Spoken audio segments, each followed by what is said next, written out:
Tornadoes. Big, funnel-shaped clouds that can rip through a community and leave a wake of destruction.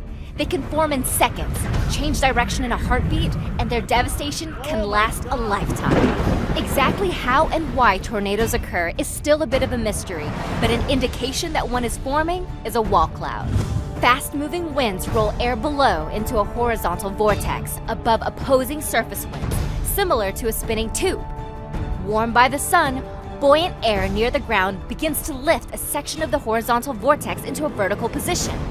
The vortex extends toward the ground. As it picks up speed, anything in its path can be ripped apart or thrown in the air. Upper-level winds tilt the rotating updraft called a mesocyclone.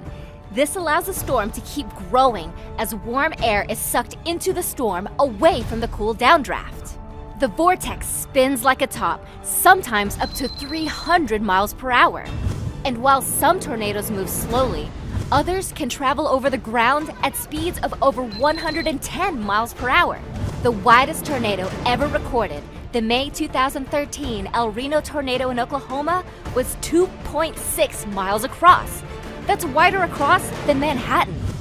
Research has allowed us to identify the essential ingredients needed for twisters to form in the U.S.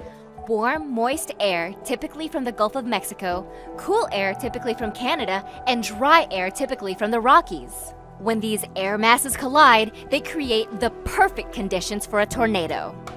Nearly 3/4 of the world's tornadoes occur in the United States, and the peak season is between May and June. A majority touch down in Tornado Alley, a section of the central United States, but tornadoes have been recorded in all 50 states and on every continent except Antarctica.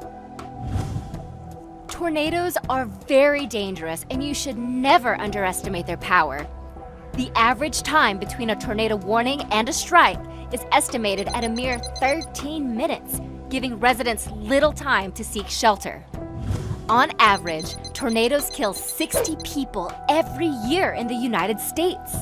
The deadliest tornado in history was not in the United States, but a tornado that ripped through Bangladesh in 1989, killing an estimated 1,300 people. We measure the amount of damage to land and property using the EF scale, which ranks tornadoes on 6 different levels.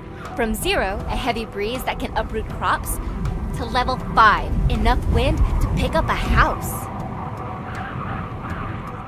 It's the desire to better understand them that sends scientists into the field year after year in search of answers that can hopefully save lives while putting theirs at risk.